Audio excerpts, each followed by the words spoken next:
Salut, c'est Dr Love. Comment ça va mes enfants? Ça y est, l'épisode numéro 9 de Ça veut dire quoi?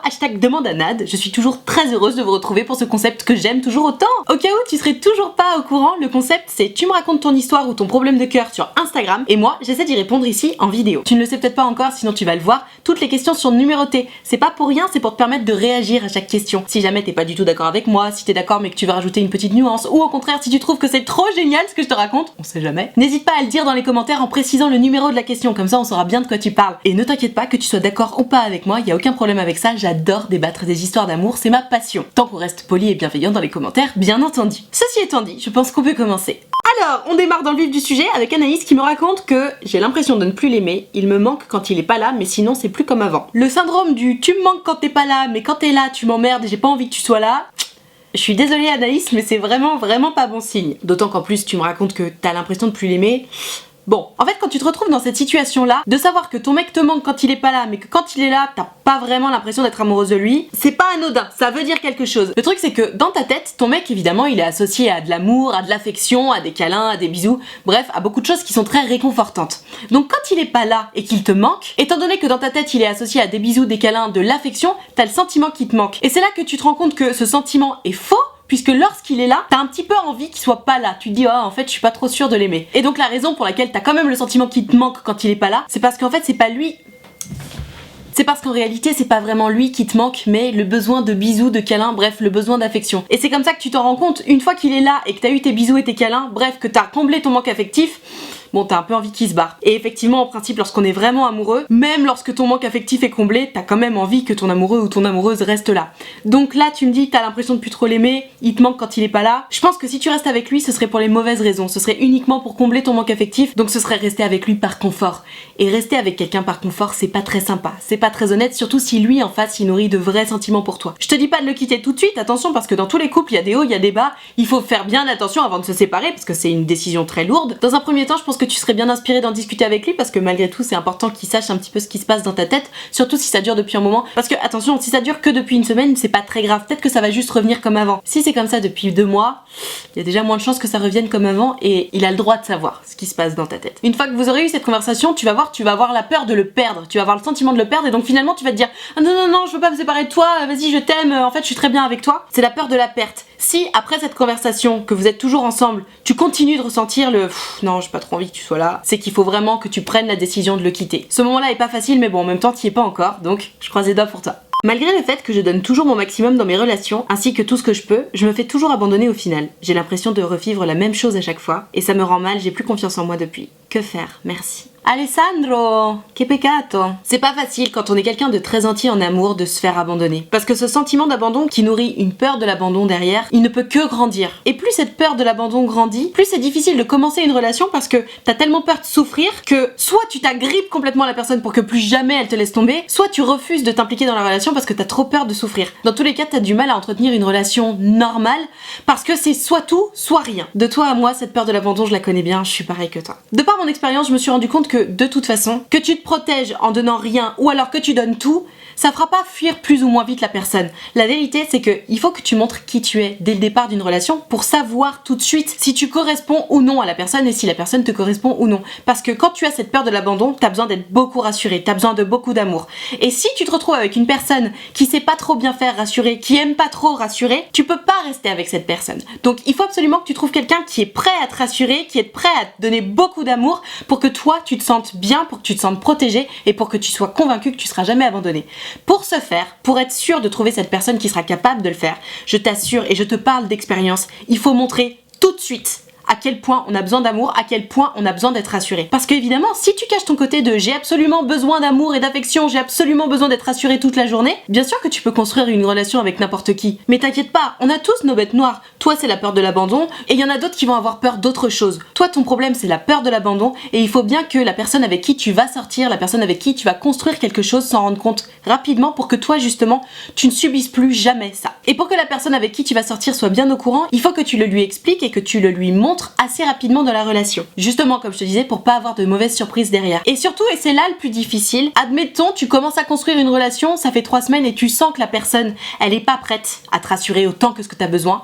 C'est là que c'est très dur, mais c'est là que toi, il faut que tu apprennes à savoir partir. Parce que si tu as cette peur de l'abandon, tu peux pas vivre sans qu'on te rassure, sans qu'on te donne suffisamment d'amour pour te sentir bien. Donc c'est vraiment à toi, au début des relations, lorsque tu te rendras compte que telle personne n'est pas capable d'éponger cette peur, c'est à ce moment-là qu'il faut que toi, tu fasses le choix de partir. Parce que si toi, tu fais pas ce choix-là au début de la relation, de partir parce que tu sens que ça va pas le faire, c'est la personne en face de toi qui va finir par le faire au bout de 6 mois. Quand elle en pourra plus de t'avoir porté à bout de bras parce que c'était pas son truc de te rassurer. En fait, comme t'as la peur de l'abandon, t'as besoin de sortir avec quelqu'un pour qu'on t'aime et pour qu'on te donne de l'amour et pour que tu te sentes justement pas abandonné. Et c'est justement là que ça pêche. La vérité, c'est que dans ton cas, il faut vraiment mieux être seul que mal accompagné. Par mal accompagné, j'entends quelqu'un qui pourra pas te donner suffisamment de tout ce dont tu as besoin. Donc fais bien attention quand tu choisiras ta prochaine copine. Fais bien attention de mesurer si cette personne est capable de te donner autant que ce que tu as besoin. Et vraiment, j'insiste, si tu sens que cette personne n'est pas capable ou n'en a pas envie, passe ton chemin et trouve quelqu'un d'autre. Pour être heureux en amour, on a besoin de savoir ce dont on a besoin. Et pour subvenir à ces besoins, il faut trouver quelqu'un qui est capable de te donner ce dont tu as besoin. Une fois que tu as compris ça, tu peux plus souffrir. Mon copain avec qui je suis depuis 2 mois a radicalement changé de comportement. Il est passé de très attentionné et prévenant, il envoyait des messages tous les jours, à froid et distant par message comme en vrai. Il a toujours une bonne raison pour annuler quand on est censé se voir. Il ne semble plus accorder autant d'importance à notre couple qu'avant. Et ça a beau être récent, je tiens à lui mais son comportement me met mal à l'aise, je sais plus quoi faire. J'ai essayé de clarifier la situation avec lui mais il réagit en dents de scie. Un jour il m'envoie beaucoup de textos et le lendemain il m'ignore sèchement. Qu'est-ce que je dois faire? Margot, quand tu te retrouves face à un comportement bizarre comme ça, tu t'en doutes, c'est qu'il y a quelque chose qui cloche. Tu me dis que ton amoureux il était genre trop mignon, trop parfait avec toi, jusqu'à ce que du jour au lendemain, il devienne désagréable. Comment te dire que c'est sûr qu'il y a une autre meuf là-dessous? Et si c'est pas une autre meuf, c'est qu'il se pose de sérieuses questions sur votre couple. À moins évidemment qu'il ait d'énormes problèmes personnels, genre dans sa famille ou quoi que ce soit, je vois pas d'autre solution. Donc tu me dis que t'as essayé de clarifier la situation avec lui, c'est bien, et depuis il réagit en dents de scie. Margot, j'ai envie de te dire, t'as fait ce qu'il y avait à faire. Tu lui as dit, écoute, j'aime pas trop ce comportement-là, il continue de jouer à ce comportement-là, mais un jour sur 2 au lieu d'être tous les jours comme ça. Très simplement, ça fait 2 mois que vous êtes ensemble, je comprends, t'as commencé à t'attacher à ce garçon, mais comme je disais tout à l'heure pour Alessandro, lorsque tu sors avec quelqu'un dont tu te rends compte qu'il ne t'apporte pas ce dont tu as besoin, tu peux pas rester avec cette personne. Et en plus, là, je peux même pas te dire non, mais discute-en avec lui, peut-être qu'il a pas compris ce dont t'avais besoin, etc. Parce que tu me dis que t'as déjà clarifié les choses. Si vous avez clarifié les choses, que tu lui as dit, écoute, je n'aime pas ce comportement-là, ça ne me correspond pas, ça ne me convient pas, bref, j'ai pas envie de sortir avec quelqu'un qui me fait ça, et que lui continue à faire ça, t'as pas d'autre choix que de te respecter et de quitter ce mec. Si ce mec n'est pas fait pour toi, ça ne sert à rien de rester avec lui. Je comprends que tu sois attaché à lui, je comprends que t'aimes bien passer du temps avec lui, et en plus, les gens qui nous résistent, ça a tendance à être un peu plus sexy, donc forcément, ton mec qui va te donner un petit peu moins d'attention qu'avant, tu vas en avoir comme encore plus besoin. Le problème, c'est que si tu commences à jouer à suis-moi je te fuis, fuis-moi je te suis avec ton mec, t'as pas fini. Et vraiment, tu vas souffrir. Donc t'as 2 options qui s'offrent à toi, Margot. Soit tu continues à jouer à ça avec ton mec et tu vas être de plus en plus malheureuse parce qu'il va pas te rassurer, il va continuer à jouer avec toi, tu vas commencer à développer une mauvaise image de toi parce que tu vas te dire putain, même mon mec il veut pas me parler, qu'est-ce qui se passe? Donc tu vas pas être bien. Soit tu lui mets un énorme dernier coup de pression ou alors tu le quittes. Parce que t'as pas le temps de niaiser, mon petit. Ce garçon il se fout ouvertement de ta gueule puisque tu lui as déjà dit que ça te faisait du mal qu'il se comporte comme ça. Si t'es pas bien avec ce mec, franchement ça fait que 2 mois que vous êtes ensemble, vous avez pas d'enfant, pas de maison, pas de chien, pas d'argent en commun. Casse-toi. Être en couple, c'est censé être du positif. Le mec avec qui tu sors, c'est censé être ton allié dans tout. C'est quelqu'un qui devrait te faire vivre ta meilleure vie. Là, à cause de lui, tu te sens mal, tu te prends la tête, alors que tu devrais pas. En plus, au bout de 2 mois, en principe 2 mois, c'est encore tout love, tout parfait. Donc, à mon avis, tu devrais vraiment le plaquer. Si t'es pas prête à le plaquer encore, fous-lui un dernier coup de pression et vois ce qu'il fait. Si tu vois que son comportement change toujours pas, franchement, ciao, t'as d'autres choses à faire. Une histoire qui me touche beaucoup. Je suis tiraillée entre 2 garçons. Mon chéri est à des milliers de kilomètres. On ne s'est pas revu une fois depuis le mois de juin parce qu'il prétexte le travail. Malgré tout, je pense qu'il m'aime. Et puis il y a cet autre garçon tout près de moi. Il va dans le même lycée que moi et il s'intéresse beaucoup plus à moi. Mais je ne suis pas une chouin. Je suis juste perdue. Qu'est-ce que je dois faire? Agathe, si tu suis mes vidéos, tu connais mon avis sur les relations à distance. Je pense qu'une relation à distance, c'est possible lorsqu'on est très amoureux et que la distance est censée durer un petit temps. Admettons, tu commences une relation avec un mec, ça fait 2 mois que vous êtes ensemble, tu sais qu'il doit partir 1 an à l'étranger. Bon, c'est long, c'est chiant, mais tu peux tenir la relation à distance. Là, toi, avec ton mec, je sais pas quelles sont les circonstances de votre relation à distance, mais tu l'as pas revu depuis presque 1 an, vous êtes à des milliers de kilomètres, il t'accorde pas tant d'importance que ça, apparemment, d'après ce que tu me racontes, et tu sais pas quoi faire. Je comprends que tu sois attaché à ce garçon qui a des milliers de kilomètres, mais je comprends aussi et surtout que tu sois tiraillé entre ces 2 garçons. Tous les jours au lycée, t'as ce mec-là qui te fait de l'œil, qui s'intéresse à toi, qui te fait du bien, qui te fait te sentir vivante, qui te fait exister, mais toi tu te réserves pour un mec qui est pas là. Je comprends que tu sois tiraillée. T'es tiraillée entre le respect de ce garçon à qui t'as promis quelque chose et vivre simplement ta vie. Pour moi, Agathe, la réponse, elle est toute trouvée. La vie est trop courte. Il est peut-être très gentil, ce garçon qui habite à des milliers de kilomètres, mais juste, il est pas là, il s'occupe pas trop de toi, il vient pas te voir. T'es pas allé le voir non plus, mais bon, j'imagine que ça coûte cher si c'est à des milliers de kilomètres. De l'autre côté, t'as ce garçon qui est là, qui habite à côté de toi, qui te voit tous les jours, qui te fait de l'œil. Agathe, la vie est trop courte. Arrête de t'empêcher de vivre parce que t'as promis quelque chose à un garçon que tu ne vois pas. Ça sert à rien de sortir avec quelqu'un que tu ne vois pas. Tu comprends ? Si tu veux kiffer ta life, ça sert à rien de promettre mondes et merveilles à un mec que tu vois pas. Autant vivre quelque chose de réel et de concret avec ce mec qui est là juste tout près de toi et qui te fait de l'œil et qui a envie de sortir avec toi. Bien entendu, la décision t'appartient à toi, mais je pense que tu devrais quand même faire la balance. Qu'est-ce qui t'apporte de plus ce garçon qui a des milliers de kilomètres que tu peux pas voir que ce mec qui est là tout près de toi, qui te fait de l'œil et qui pourrait lui aussi te rendre heureuse mentalement et physiquement de son côté. C'est à toi de peser le pour et le contre, c'est à toi de faire ton choix. En tout cas, ce qui est sûr, c'est qu'il faut pas que t'oublies qu'on a qu'une seule vie. Et que se priver, c'est bien, mais un peu, mais pas trop. Mon crush est le meilleur ami de mon ex. Est-ce que je continue d'espérer ou j'abandonne ?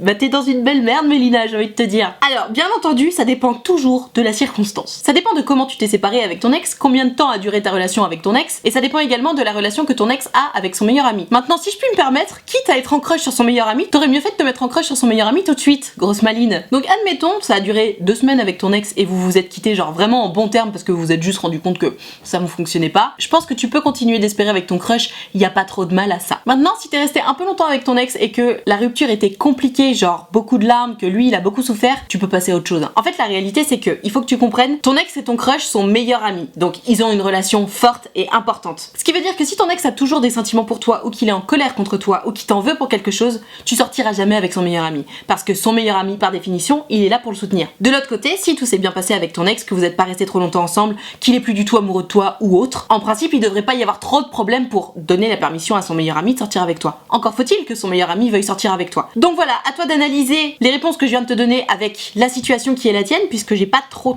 d'éléments de précision dans ton histoire. Dans tous les cas, il me semble que c'est toujours un petit peu compliqué, hein, ce délire de ah bah en fait je voudrais sortir avec le meilleur ami de mon ex. Évidemment ça arrive, et ça arrive plus souvent qu'on ne le pense, mais j'estime qu'il ne faut se permettre cette situation là que si vraiment tu sens que t'as des vrais sentiments qui sont développés pour le meilleur ami de ton ex et que tu peux pas y échapper. Si tu sens que juste oh bah il est pas mal, t'aimerais bien tenter, à mon sens tu ferais mieux de t'abstenir.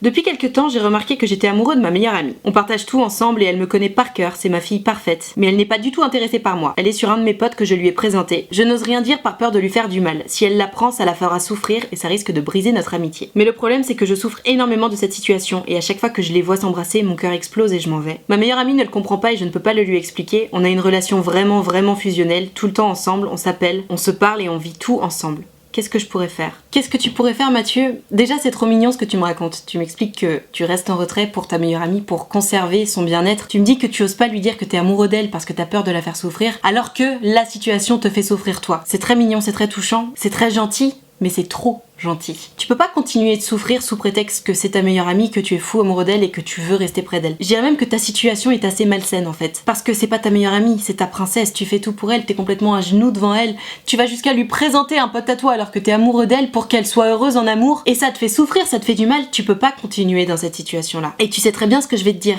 Il faut que t'arrêtes de la voir ta meilleure amie, il faut que tu t'éloignes un petit peu d'elle. Et je sais très bien ce que t'as dans la tête là maintenant tout de suite pendant que t'es en train de me regarder te dire ça.